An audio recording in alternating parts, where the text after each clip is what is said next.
Ty si taký rozkošný.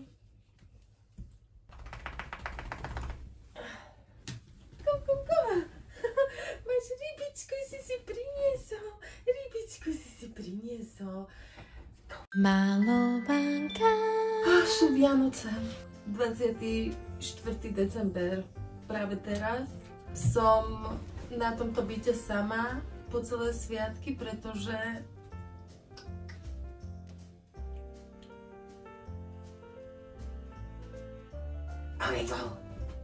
neviem vôbec, ako tento deň strávime.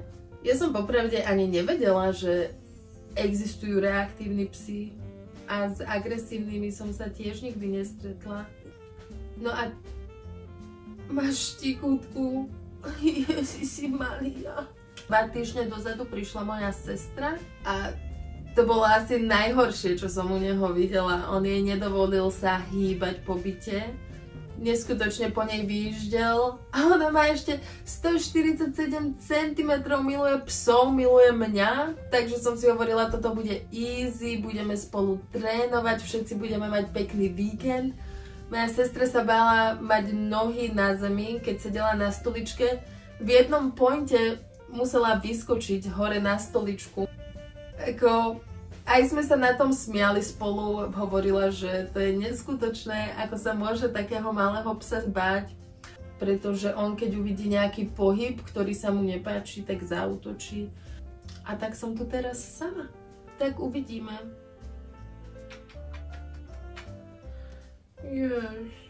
Že ty si taký malý pesko vo veľkom svete.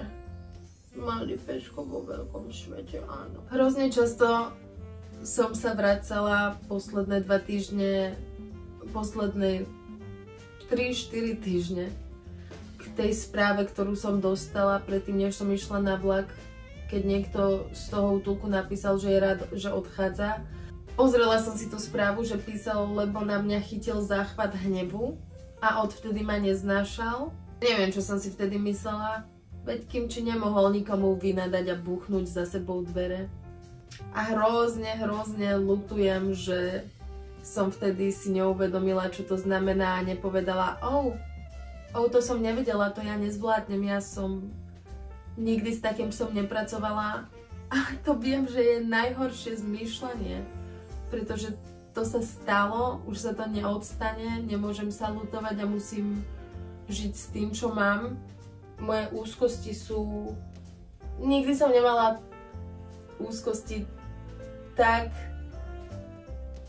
na strope, ako mám teraz. Ale včera som mu kúpila CBD olej. Čítala som, že to je veľmi dobré na túto agresivitu a reaktivitu a uvidíme. Vkladám do toho úplne príliš veľké nádeje, ale nevadí. Vidím, že on je extrémne spokojný, takže si to tu tak užívame. Potrebuje iba nejaký čas, pol roka, kým sa úplne usadí a uvedomí si všetko a možno bude úplná bábika. Uvidíme. Držte nám palce. Že ešte stále mám nádej proste.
I know, jedlá, ktoré väčšinou jem, vyzerajú ako jedlo pre psa.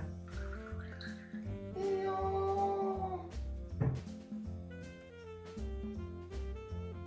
Ja som si ešte včera chcela kupovať lístky, pretože to je pre mňa veľmi nepohodlné sa takto rozhodnúť pre seba, svoje mentálne zdravie a svoje pohodlie. A vďaka Bohu ten posledný vlog už bol komplet vypredaný, lebo asi by som kimčiho narvala do preplneného vlaku, nutila ho mať 6 hodín náhubok a úplne vyčerpaná prišla na Slovensko, kde by som 3 dni skenovala pohyb jeho a každého, aby sa čo najmenej nehôd stalo a potom sa vyčerpaná opäť vracala. Moja terapeutka bude na mňa mega pyšná. Čo som pochopila na posledných terapiách je, že keď sa rozhodneš pre seba, tak sa budeš cítiť hrozne sebecky, bude to nekomfortné, pretože som si vždy myslela, že tieto hranice budem posúvať podľa toho, čo mi je pohodlné. A musím povedať, že sa práve cítim ako najsebeckejší človek. Mám zároveň aj chuť sa trošku ľútovať, ale psychicky je mi veľmi dobre. Mám hrozný pokoj na duši. Yes, I know.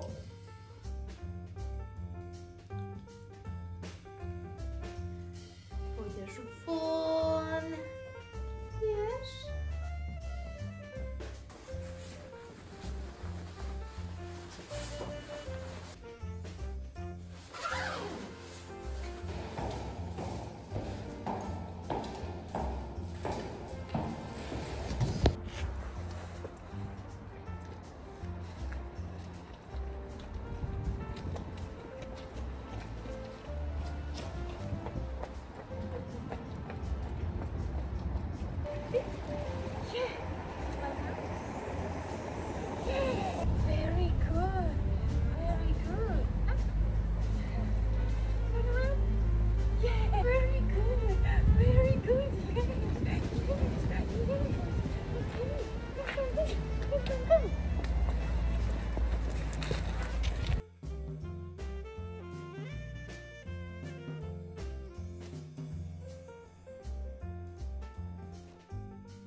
Druhé hovienko.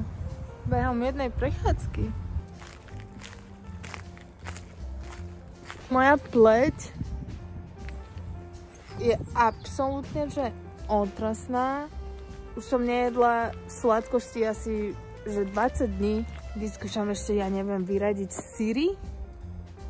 Ale at this point I'm just hopeless. To, že nepijem, nefajčím, nehulím, to ako vôbec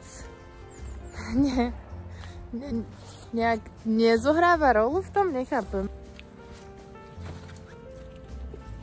Asi si dám predsavzatie do nového roka, že budem chodiť na kozmetiku, ale viete, ešte sa aj snažím stravovať, že si dávam ten apple cider vinegar, že mi to má pomôcť s hormónami, skoro nemávam PMS, oveľa lepšie trávenie,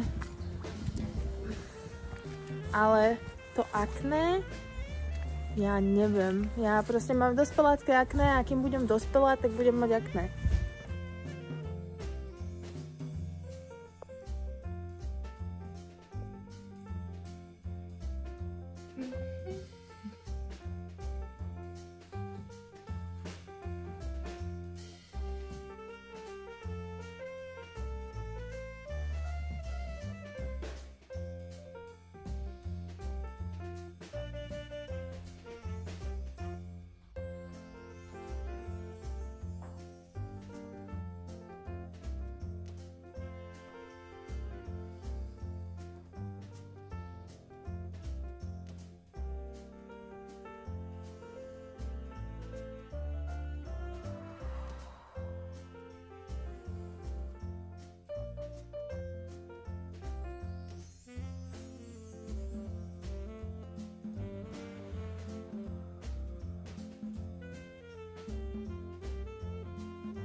Cvičím fakt, že málo jogu.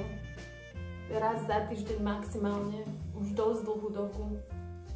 A je to už čím ďalej, tým náročnejšie, takže by som sa mala vrátiť do nejakej lepšej rutiny, lebo to je bolestivé. Well. Ale cítim sa veľmi dobre, že som to urobila. Aj včera som sa naťahovala večer, lebo som cítila, že ma všetko bolí. Tak som rada, že aj dneska som sa premohla.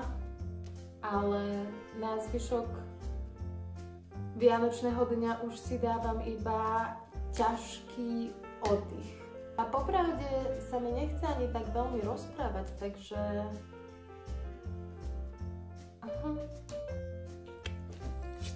Ty už spinuško, máme priority do konca dňa, myslím si, že veľmi, veľmi podobné.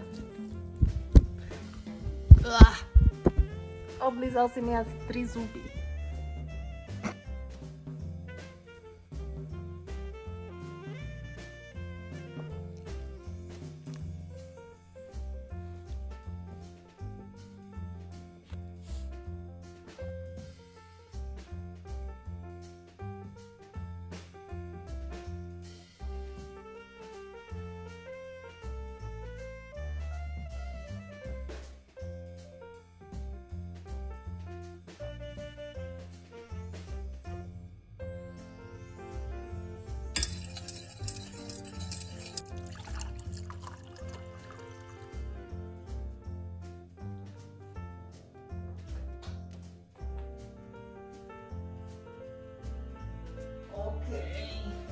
Netvar sa, že nevieš vyskočiť. Ty idiotko.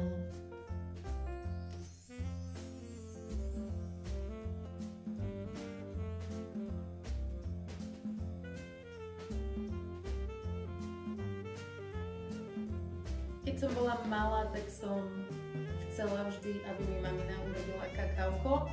A keď sa nás pýtala, aký šalk, tak som jej hovorila, že do veľkej. Tak som si teraz urobila rituálne bio kakao a dala som si to do najväčšej šálky.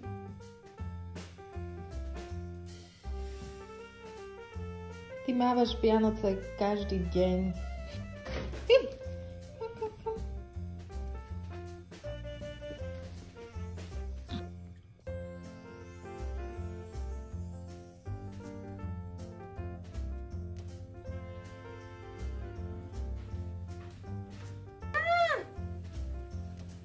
Myslíte si, že alkohol je to, čo nejde dole?